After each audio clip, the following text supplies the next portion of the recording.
Bonjour à tous. Alors ici un exercice en terminale. C'est un exercice vrai ou faux.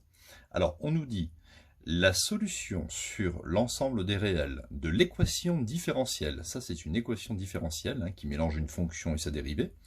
Donc l'équation différentielle moins 6y' plus 3 fois y égale 0, avec comme condition que y de 2 égale e, c'est-à-dire que la fonction passe par le point de coordonnées 2 et exponentielle de 1, parce que là c'est exponentielle de 1, eh bien on nous dit que la solution de cette équation différentielle sera une fonction strictement croissante sur R.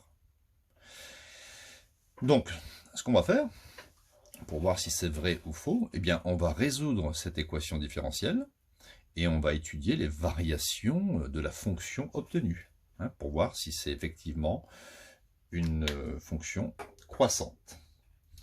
Alors, on y va. Donc déjà, l'équation différentielle, on peut faire un petit rappel.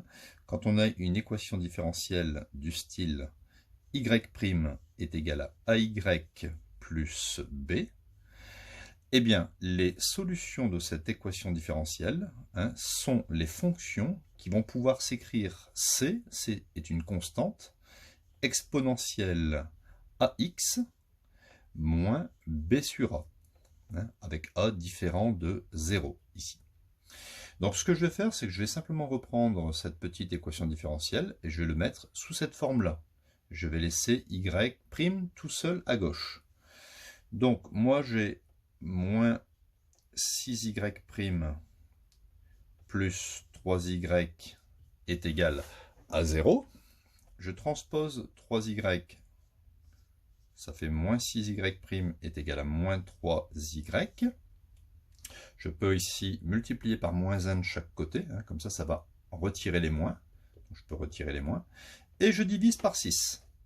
Donc si je divise par 6, j'obtiens y' est égal à 3y sur 6, ou écrit différemment, y' est égal à 0,5 y. D'accord? Parce que 3 sur 6, ça fait 0,5. Voilà, j'ai réécrit l'équation différentielle transformée et je vais mettre en évidence ici plus 0.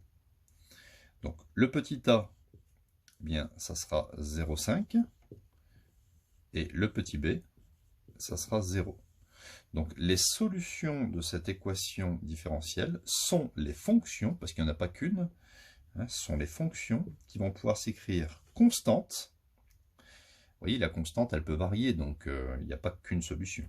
Constante exponentielle de a, c'est-à-dire 0,5x, moins b sur a. Étant donné qu'on a 0 ici, ça s'annule. Donc voilà. Voilà les solutions avec c appartenant à l'ensemble des réels.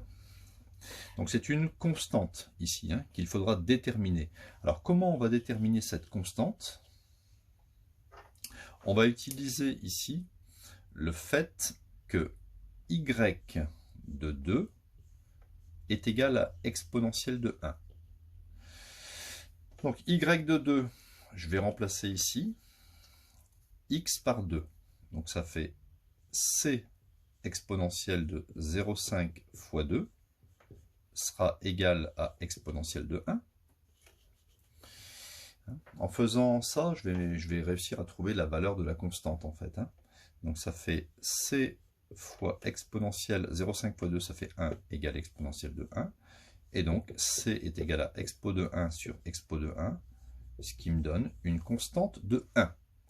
Donc pour que la solution passe par le point de coordonnées 2 et exponentielle de 1, il va falloir que c fasse 1. Voilà, donc maintenant je vais réécrire ma solution. La solution, parce que ce coup-ci elle sera unique, qui passe par le point de E, qui respecte cette condition. Donc ça fait C, c'est-à-dire 1, exponentielle de 0,5x. Voilà. Donc c'est une équation différentielle.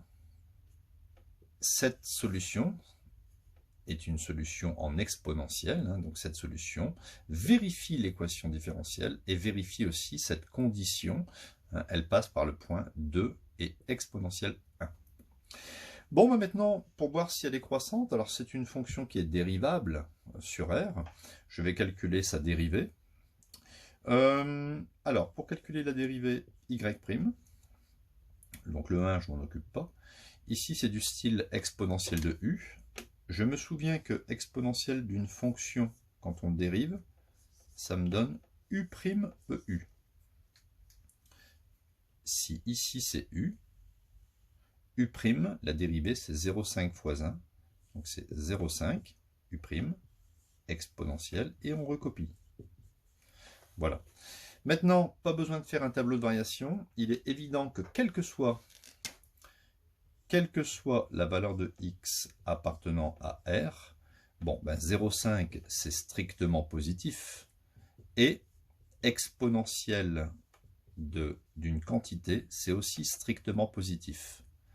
Positif multiplié par positif, on peut donc dire que quel que soit x appartenant à R, la dérivée y', je peux même écrire y' de x, vous voyez, hein, pour dire que c'est une fonction qui dépend de x, est strictement positive, et donc la fonction y sera strictement croissante sur R.